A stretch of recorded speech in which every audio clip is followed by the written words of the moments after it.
Hi, I'm Holly Bridges. Have you ever had an intuitive flash or a little voice inside your head telling you to do something, but maybe you decided to ignore that voice, thinking it was just your imagination? That's exactly what we're going to be talking about today, our imagination and other senses that can help us live a happier, healthier, and richer life. With me is Alain Jean-Baptiste. He is the author of The 7 Lost Senses, Developing Your Intuitive and Psychic Abilities. Alain, before we talk about the book and what those 7 lost senses are, I'd like to get more of a sense of who you are and some of your abilities that sort of helped you develop or research these lost senses. And I understand, first of all, you're a medium, correct? Correct, yes. So when did you first know that you had this gift? Actually, a client told me. I was doing a consult with a client, and at one point it became evident that I was able to see inside her mind. As she was talking, I was able to relate to her what was happening in the operating room when she was delivering her baby. And at one point, she had come to see me because she didn't love her husband anymore, but she still kept with him for like 7 or 9 years. And I was able to see the operating room and how many doctors and nurses were there. And when she confirmed the numbers, and she says, "Well, how do you know that?" I said, "I don't know. It's just like watching a movie over your head, without the popcorn." And then I related to her. I said, "I see the child gets dark and your husband gets dark." I said, "Can you tell me a bit what that means? Because everything gets dark afterwards." And she remembered that her husband said, he took the baby in his hand and he said, "It's the ugliest thing you've ever seen." And that didn't turn out so well, of course. And so in that sensing, from that point on, when she left my office, she asked me if I was a medium. And I said, "Well, I don't know." And so I decided to learn more about it. I decided to learn, how do I do it? And then I went to see other psychics, other mediums. I looked at studying geniuses. I'd studied neurolinguistic programming, NLP. I was really fascinated by meditation and mindfulness. Very young as a child, I would just always want to read. I remember actually when I first left my house, my parents' house, I had to call my mom for money because I had spent all of my money, which I earned at working at the hospital. My parents always did groceries every 2 weeks, and I'd moved and I had no money for food. And I called my mom. I said, "Mom, sorry, can I borrow some money? I have no food." She said, "You bought those damn books again?" And she was like, I was constantly buying books. So here you are, you know that you have this gift as a medium. You study these different modalities, neuro-linguistic programming. Tell me about the book. Tell me about these 7 lost senses, what they are, and how, if we as human beings can learn to go beyond the 5 basic senses, how our lives can be improved. Yeah. So the 5 senses actually is something that I learned through doing this book and writing articles. I came upon a survey, a research that was done in 1905 that said that people were able to have access to information outside the 5 senses. I think it was done by an association of for blind people. I hope I'm saying that right. And it said that, there's certain things that one accounted for with the 5 senses, a person being blind, that they could do that wasn't accounted for if you're blind. As you know, they always hear, they say that the people that are blind can hear better. Their other senses are more amplified. More attuned, right. Because what they do is they just work with it, right? And so I took it from there to learn more about, what are we doing as people, what do psychics do? What do geniuses do? What do people like Einstein do? It's funny, you said at the beginning, you talked about intuition, and you said, is it just our imagination? Well, it is, okay? It's called the sense of imagination. It acts as a vehicle, which is one of them, which is the 6th sense. If you read, like, I was a comic buff when I was a kid, and I always wanted to develop the spider sense. So maybe, I developed all this out of that. Sometimes I say, but the sense of imagination is what brings about the other ones. So let's talk about the senses. Yeah. Walk me through one at a time. I mean, we're all familiar with the 5 basic senses, but walk me through the 7 senses that are pretty incredible once you start to delve into them. So the sense of imagination is used as a vehicle. When I talk to people, as we talked, I'm a medium or psychic medium, which means I'm able to see the future and the past of somebody's life, and also talk to people that are, quote, on the other side, or the afterlife, or dead people, if you want to call it that way. And so the sense of imagination is like a vehicle. It allows you to go into those dimensions, if you want to call them that way. So it's like the cloud, okay? So the computer is your brain, and the cloud is the imagination. Then there's the sense of balance. The sense of balance is the 7th sense, okay, which allows you to balance the inner and outer. So for me to stay sane at talking to people on the other side and realizing, that I'm talking with you, which you're alive on this side, you need something to balance it, okay? It also balances logic. There's the sense of life, which is life force, which I've noticed a lot of doctors will use whenever they'll say, well, you have this much time to live. And when you ask them, they'll say, well, how do you know that? They say, well, I'll just feel it, or, statistically speaking also, but they'll feel it, okay? You can feel when somebody's about to pass. People that see their auras, people's auras, like people that do Reiki, they're able to sense the life force within you. Qigong is another one and stuff like that. Then there's the sense of voice, okay? The sense of voice, usually we can see through people that do, that are activists, or people like Martin Luther King, talks of voice. Mandela's voice, okay? He, as you know, he was jailed for over 27 years, I believe, or close to 30 years. And he came out and his voice inspired the people. Gandhi is another one, JFK. And afterwards, if you want, there's the sense of movement, okay?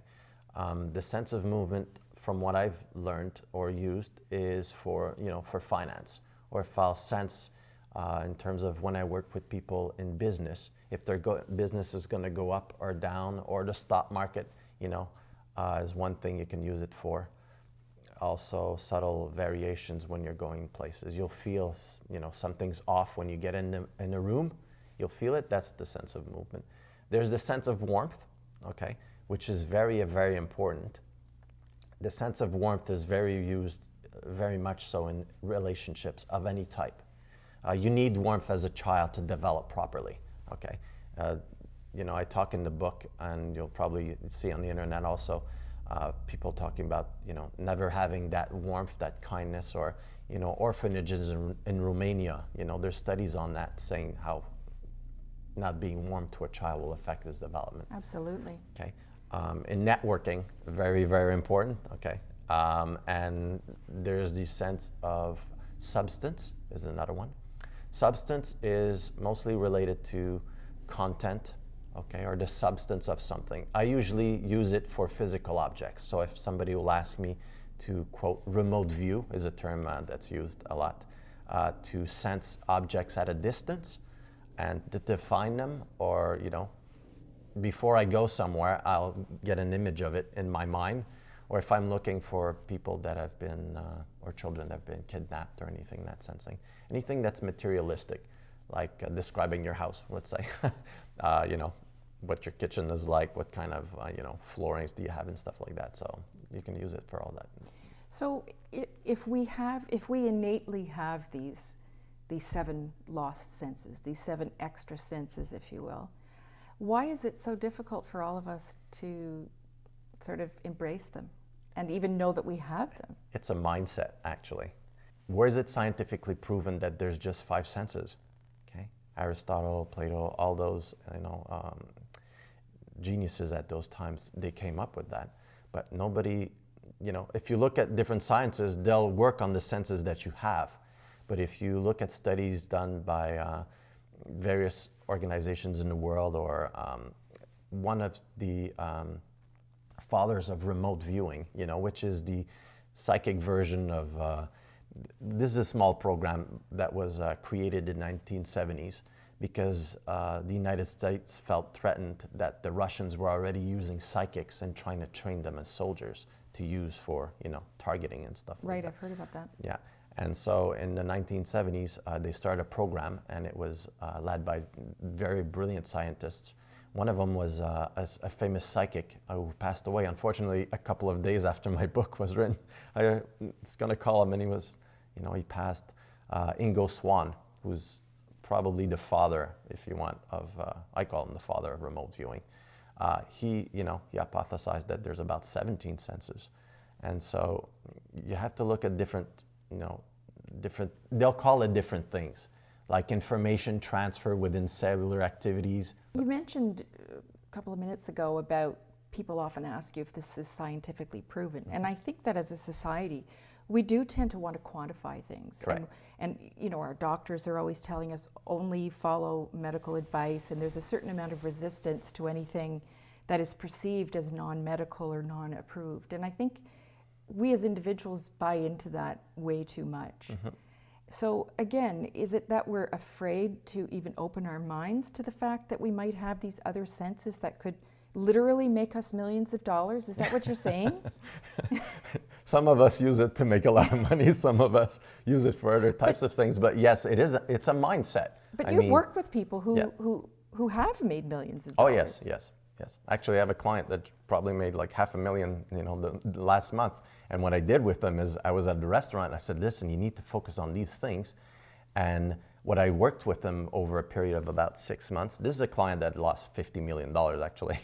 And so it's just getting back on track. And really what I did with him is, as I told him, is you have that voice within you. This is you. So if you look at how long human beings have been existing, and the fact that we're just finding new things now, the potential is limitless. The really. Potential is limitless, because imagine what we do with 5 senses, okay? And now imagine if you think of new inventions that have come through just with sight, which is like microscope and telescope. Microscope and telescopes changed everything. So those are just calibrating instruments, just like our senses. They help us calibrate to our existence. But now science is mostly for physical things, right? That's why they call it physical sciences. Now that you're looking at quantum physics, it's no longer the sky's the limit, it's the imagination is the limit. Why? Because we see now that our mind, our perception of something alters it, okay? And so this is why it's so important, because you have to go beyond the 5 senses to be able to perceive things. Imagine if you could tell your clients, there's a recession coming 6 months before. I've done it. I guarantee you, my client's very happy. I'm thinking, wow, just imagine that I might be right. And so my clients, they did different sales forecasts, changed inventories, they decided to change their strategy. It's all about the mindset. We've been conditioned for so long to believe that there's 5 senses. We never even thought about what if there's more, okay? And this is where it's very important to start asking those type of questions. Exactly. And I think we do have to say, though, that not everyone is a medium like yourself. So you teach people to tap into that part of themselves that might be medium-like, let's say, following that intuition and using the 7 lost senses to achieve whatever it is in their lives, whether it is to have greater financial fortune, better health, better relationships. Am I on the right track? Whatever you want to create, because again, your senses are what help you create and calibrate. Not create really. They're there to help you calibrate what you want to create, right? So if you say, well, I want $1 million, well, how will you know when you have it? Will you see it? Will you hear it? Will you feel it? Okay? But for some people, that's never going to happen. And at one point when I was studying success and, as a success coach, I really look at what helps people create that success. How did they create it? Okay? And for some people, I've noticed they'll never become millionaire. I don't see it or I don't sense it, and they don't want to be millionaire, and that's okay. And I had to redefine a long time ago what success was for myself or for others, or interpreting it from others, because as we're in a capitalistic society, it's very much so seen as success is becoming a millionaire or a billionaire or something like that. But studies show there's 30% of billionaires that are happy. But the idea is to be able to to perceive more, to give hope more. Because if you know that in the future, what do people go see psychics really? Okay? To see what's coming in the future. The idea is you can't limit yourself to just 5 senses anymore, because information is processed so fast. Decision makers need to make decisions that before, they could take 6 months to think about. Now you have a couple of days or a couple of weeks, and you'll make one decision that'll affect thousands of people for years to come. Let's talk about the book. Yeah. Let's break down what it is that you help people learn by reading the book, and also the various exercises that are in the book. As each person learns the different senses or comes to understand the senses, there are also exercises for them to do. Maybe you could just walk us through a little bit about what people are going to learn by reading this book. Sure. The first thing that I emphasize, and we talk about this, the 7 lost senses, I call it higher sensory perception, because you're perceiving things at a higher level beyond the 5 senses. So what happens is that when you create something, whether it be your shirt, somebody created your shirt or my shirt or something in that sensing, they're imagining something. Most of the time that thing is in the future. So the first thing I teach people is to take a new mindset, in which instead of thinking we create from the past, what if we actually created from the future? Just like when you look at a star, that star is gone. If you look at the sky, that star that you're seeing now, it took probably millions of years for that light to get to your eyes. So I teach people and think about it from the future. Okay, start with the end in mind, I say. Okay, so this is what you want. Am I at the right place or not? And then you calibrate to, am I going at the right place or I'm not going at the right place? Most people that you see that are having a beautiful life are people that are in alignment with either their passion or the love of what they're doing. That's why when I coach entrepreneurs or business people or people that want to create a relationship, let's say, or whatever you want to create, I look at, is it truly you? Or are you doing this because your mom wants you to do it, your father told you to do it? Is it genuine to you? Is it your voice? Okay? And so you need to balance those things out. So whenever you're outside your life is all messed up, there's something inside that's not in alignment. And then that's when you usually see some things like intervention, or we call it strategic intuitive intervention, because we strategically aim for those incidences, those stories that you keep telling yourself, my father did this, my mother did this, and you stick to it and it creates your reality, right? And so that takes on a life of itself. And so if you look afterwards with the sense of life, or light and darkness, I called, you could see that you can sense somebody will go towards a depression at one time, because it starts getting, you can see like fading away, or darkness. How do you teach people to achieve the sense of balance? The sense of balance, the first thing I do is you need to know what you're calibrating against. So if I were to teach what's called self-actualization or realization, is the ultimate self, if you want, or the true self is what everybody wants to become or realize, is that the sense of balance balances the main components of what you use to balance or create harmony in your life, which are self-esteem, self-worth, self-love, self-confidence, self-respect, and ultimately self-realization. Okay? So the first thing you need to do with the sense of balance is you need to recognize that you have impact. We've talked of money. If I have a client, that makes, $75 million a year, and is with another person that doesn't make as much money, the sense of esteem for that person will be very much different. Self-worth is the same for everybody. It doesn't matter if you're a millionaire, billionaire, you're sitting on the street waiting for people to give you 10 cents, 50 times a day. The self-worth is the same. That's why human life is so important. Okay? A long time ago, people that had disabilities, we discounted them. We thought, they're useless. They're not going to amount to cost society. Now we recognize that, those disabilities might be new abilities, okay? And so we spend more time now, and, the government will spend more money on being able to find out how to balance, their world and our world, okay? I have a son that has autism. And so when I talk with him, I have to balance very much what I'm going to say with him as if I'm going to talk to another child, because he's not going to interpret it differently. So for me, I need to calibrate, means when I speak to him, I need to realize the impact it has and what comes back, so that I can say, okay, well, these kind of things, I can't say that, because like any child, first of all, he's going to repeat it and it's going to make look bad, okay? But there are some things in terms of behavior that'll be different talking with him, because, you know, he'll mostly be in his world. And I need to recognize that map and to balance, okay, well, how do I communicate to somebody who's mostly in their world? In terms of working with the sense of balance, is you find something to balance it with, okay? So if you want success, okay, what is success for you?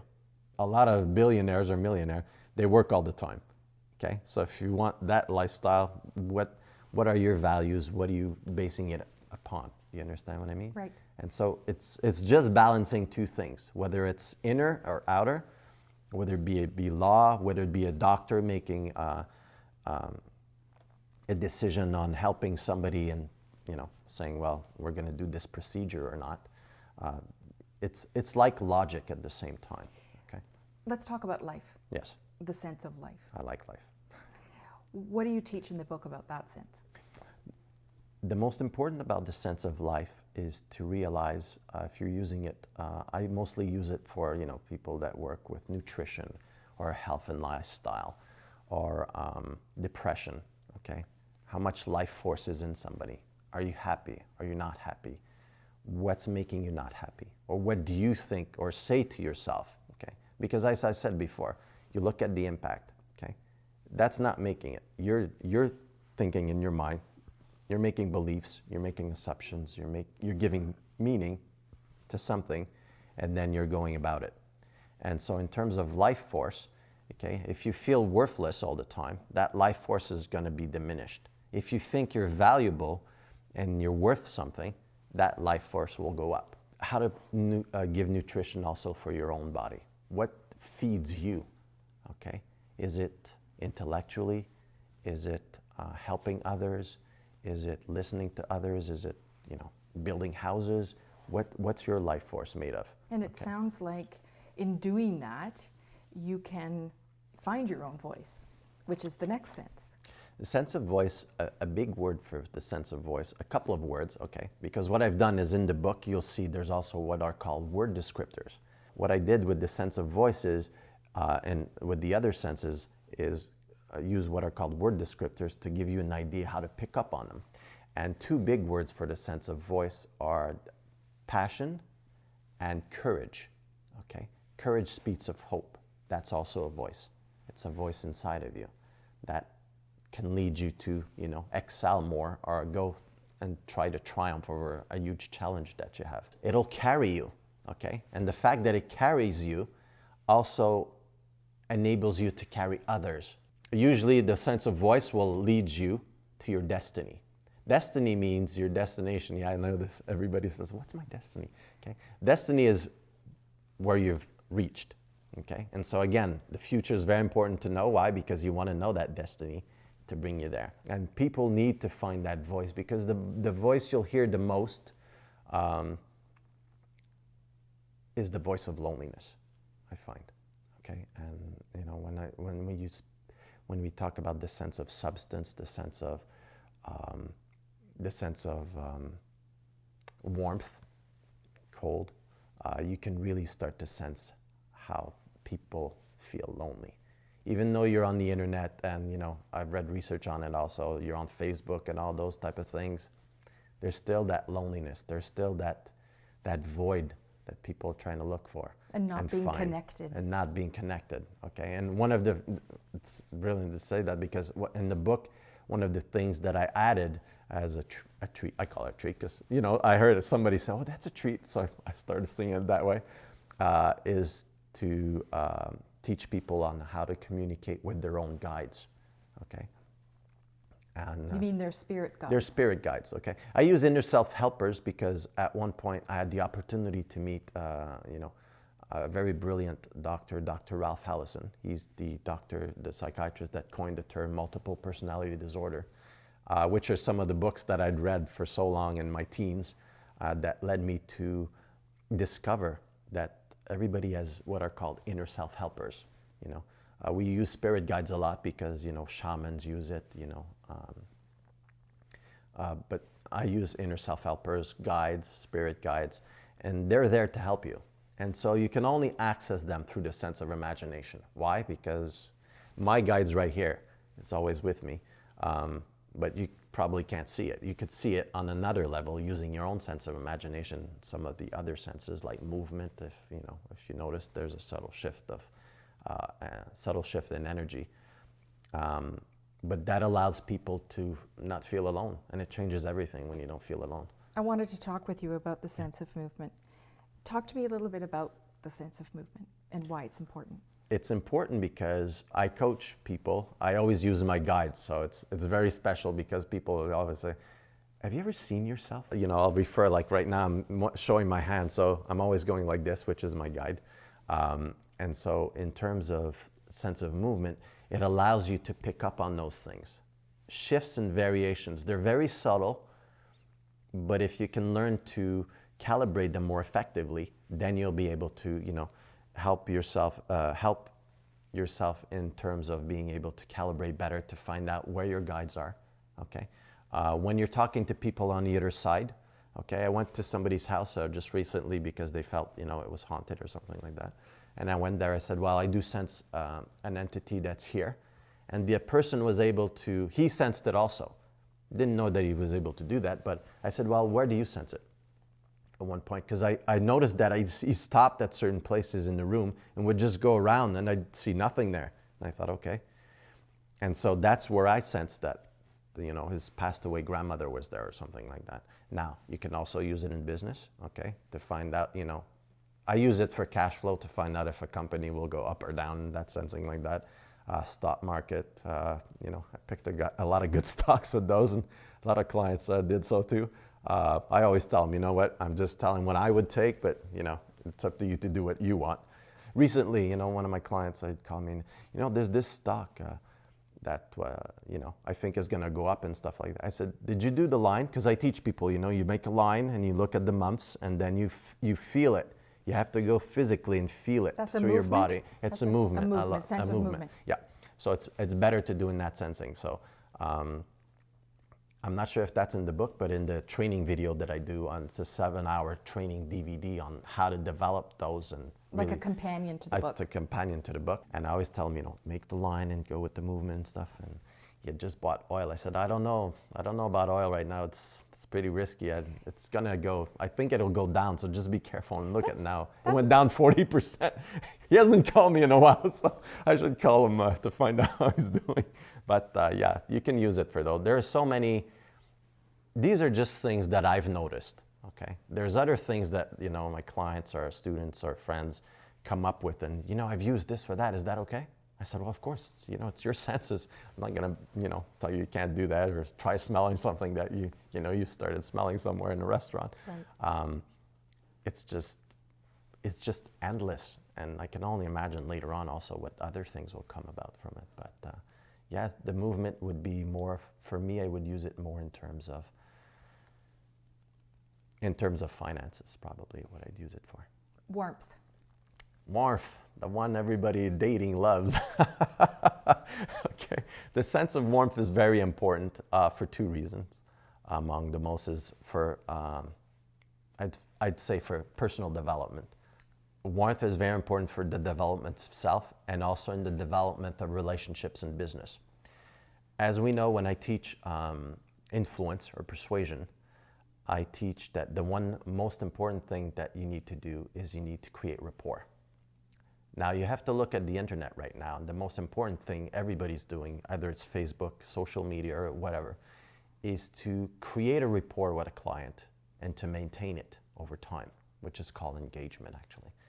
And so that's the big thing. Why? Because if you do anything like similar to guerrilla marketing or any type of marketing, you know that it's easier to have one client and keep them over time, make sure they're satisfied, than to find out, you know, 10,000 clients all the time and always, you know, redoing it, and always trying to find something new. In terms of warmth, you want to create it to create or to gain customer loyalty, but you also want to create it because people need warmth. Okay, I've done a lot of coaching over like 2 decades on relationship coaching. And the one thing I hear the most, apart from, loneliness, is I need warmth. So some people, will just go have sex out for one night with somebody and they'll say, well, I just needed warmth. I just needed to feel that warmth. Could you almost substitute the word intimacy for warmth? Is that what we're really talking about? Is that sense of intimacy has different components, but within intimacy, there's warmth. Okay. But if you look at intimacy, there's closeness, there's caring, there's love, there's tenderness. Okay. And warmth. And warmth. And so warmth here, again, is you need that human feeling warmth. Because if you put somebody on an island, like Tom Hanks, let's say, okay, for a long period of time, it creates, or somebody in solitary confinement, over time, studies showed that it'll affect the brain. It'll just destroy you. Of course. Why? Because you need interaction. You need life. Okay. Right. And what is life? Is you feel more alive most of the time when somebody's there and engaging you and empowering you or giving you positive feedback or giving you value or attention. Really, what's a child want? Most attention. If you don't give it to him, he'll find a way to get it. It might not be constructive. So you teach people how to attract that warmth. Correct. How to create the warmth. Most of the time, the most important thing is to recognize the warmth within you that you've lost or that you've kept away. When somebody gets hurt, either you lose a relationship or you go into mourning, or I wouldn't say that much into mourning, but when you lose a relationship, like you cut it off, or you call them my ex or stuff like that, you lose that warmth within yourself. When you have a wall, who's really the prisoner? It's you. Why? Because if you build a jail, you're probably inside of it. And if you build that warmth, in my coaching, that's what I do the most, is I look for that warmth. I look intuitively. This is the question, so if people look at this, the technique again is, you look in the past and you look as where did that warmth leave? At what age? What's the incident? What's the meaning attached to it? When you find that, you're able to bring more understanding. There's something a while ago you mentioned in terms of when I said, I help people and there's new discoveries. One thing we've just realized, and we never paid attention to before because, again, it was outside the mindset, right? Is and the students have done this, is we've realized that you can now look inside your parents' lifetime also, not just yours, but using these through the sense of life or any of those, the warmth, or you can actually intuitively look at your parents' life and find out the truth behind, what happened at this period of time. And with that truth, you begin to become aware and raise your level of consciousness. Forgiveness goes so much faster. Absolutely. And you heal so Absolutely. fast. It's just unreal. If you can understand why they made the choices that they made. Correct. Because, you'll say, well, this is what happened. And then you look at the father and the mother and this is what I've done over time. But what happened is one of my students, when I was telling him, said, well, how did you know what the other person, the father or the mother, thought? I said, well, I just looked at him. He said, well, how did you do that? I said, well, I asked the person, what's their name? And I went to look myself. And what they were telling me and what I was seeing was two different things. I said, well, is it possible that this is what happened? Oh, yeah. I never thought about it that way. Okay.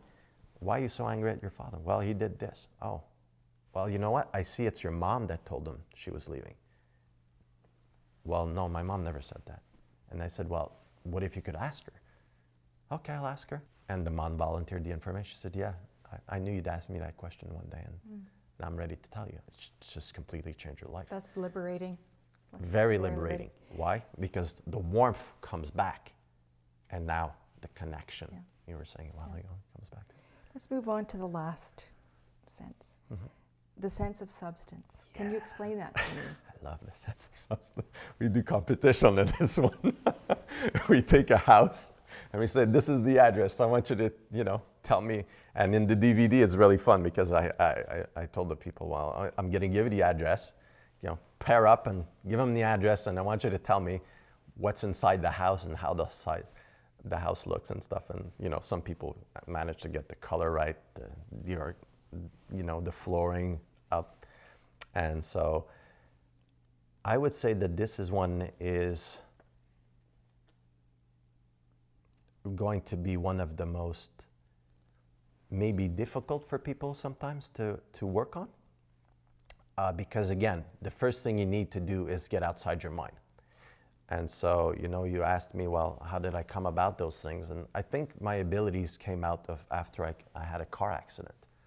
I was paralyzed for a couple of days, and since I couldn't move, I had to, I'm very creative. So at the time, I remember the movie Terminator came out, so I thought, I've got to start imagining I'm Terminator and, close this and start moving my legs and arms, and it took a couple of days. But what I did at the same time is I thought, honestly, this is boring. So I imagined myself going through the walls, and then I would remember every point in the hospital from the moment I came in, and I could imagine myself going through the walls and stuff like that. And so I really had to expand on using the sense of imagination. And this is one of the techniques that I give for people to develop the sense of imagination is during the course, immediately what I do is I teach people to relate physical objects when their eyes are open to objects in their mind when they're closed. So if I were to ask you to close your eyes for a moment, you feel safe? Okay, yeah, okay. Sure.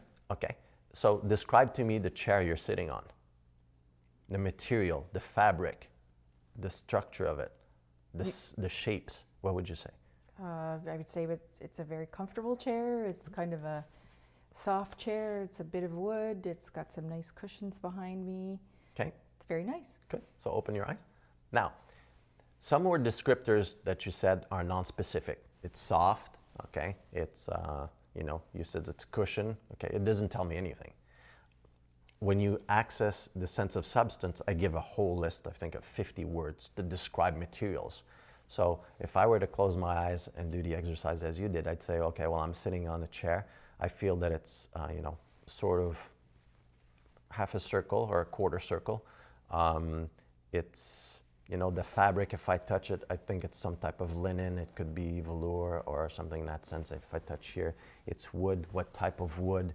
The more descriptive you are, the more you practice this, the easier afterwards. If you do it at the distance, your brain won't know the difference. Because the mind has no limitations except what you give it. I discovered this principle when I read something that Ingo Swann, remember I spoke of him a while ago. Ingo Swann was able to describe the rings of Saturn, the consistencies of what was on those rings, which were ice, which was discovered by a satellite like years later. He drew it and he described the consistency of it. I thought, wow, that's cool. How did he do that? I thought, okay, well, in order to be able to do that, you must know what ice is first, or you must have a feel for it, because you'll have difficult. And what we realize is that myself and the students and everybody, practicing this is, the more you're able to be specific and describe something on this side, the easier it is to describe on the other side. And so if you think of people like Nostradamus, okay, which could predict things 1,000 years ago, he predicted things like that didn't make any sense to him because there was no rockets, there was no, war, or there was no, well, I wouldn't say there was no war, but there was no tanks or, jets or fighter planes or things of that sensing at that time. And so he described it to the best of his abilities. And so what I really teach people is to be very sensory specific, okay? And this is very important because the more you're able to sense, that's why I say they're senses, okay? You can calibrate their instruments that enable you to perceive your reality. Everything is a perception. So knowing all of that you've just explained, and you've walked us through imagination, balance, life, voice, movement, warmth, and substance. What kinds of transformations have you seen in the clients that you've worked with who have embraced these 7 lost senses? Well, as an example for the sense of substance, I've talked of material, but one of the major changes I've seen with that sense is if you use it on coaching or counseling. I help somebody lose 100 pounds in 6 months, okay? By not really changing anything she eats, just changing the way she thought about herself. Because a lot of people don't think that, a lot of time people that have extra amounts of weight, they want to have that extra amount of weight. They just forgot about it. And so when you intuitively look at, the past or trying to find out where did that come from, at one point a long time ago, I realized that a lot of people gain weight to protect themselves, either from, a sexual assault they had or rape or something in that sensing, or just for, what that client specifically, her husband was an alcoholic, she didn't want to leave him. And so she gained the extra pounds so that other men wouldn't look at her. And so it was so profound that her room consisted of all mirrors. And she was never able to see beyond this part of herself in the mirror, even though she was naked. She was able to do that about 4 months later. Alain, you have touched on probably some of the top desires that we have in society. You've talked about weight loss, which is one of the most, it's a multi-billion-dollar industry trying to help people lose weight. You've touched upon wealth, getting wealth, making money. You've touched upon health, getting better and getting well. Is it actually possible for people to achieve all of that just by tapping into these senses? Is that what you're Over time, is that what yes. you're telling me? If you're thinking I'm going to lose 100 pounds, become a billionaire in 5 minutes after I just become... It sounds too good to be true. Over time, everything is possible if you put it systematically. It all depends on what you do it with. If you think of Michelangelo, he used his eyes and his, his limbs because he had to draw to create everything in the 16th chapel. If you're thinking about Warren Buffett, he can sense, I'm pretty sure from what I've read, and analyzing him and Carl Icahn or others, billionaires like that they can sense, if you think of George Soros, who made $1 billion in a day, it was on what he calls intuition. He never really went farther than say, well, it was a huncher's. He sensed it. Now, how was he able to pick up on that? Okay. You also note that he calculated certain things, which were the sense of balance. Okay. But he allowed himself also to believe that, he could be a billionaire like that. Because the problem with money, another thing is, if you look at these things, is if you don't have the mindset, you'll sabotage. And I've seen this countless times ago. And I was just thinking, some clients you could predict like years in advance that they're going to crash. Why? Because they have the mindset to making money fast, but they don't have what's called the depth of success, which is substance. Okay? They'll just make money for money, and at one point, they don't believe they're worth it. And so the balance, it begins to crush. It's like if you put goal, and at one point, it just crushes you. And then you create what's called self-sabotage. Okay? And so with those senses is, again, to become aware of those things and then use them for what you want. Maybe it is to create $1 million. Maybe it is to have the relationship of your life. Well, I had the opportunity to work in the medical field a long time ago. And, I had learned a lot about the human anatomy. And that's where I realized, when a body has passed away, the life force is gone. You can feel it. It gets, of course, there's no more blood and stuff like that, but you could see the warmth and stuff like that go away, but it's the life force that I would sense. There's something that's beyond what I'm looking at.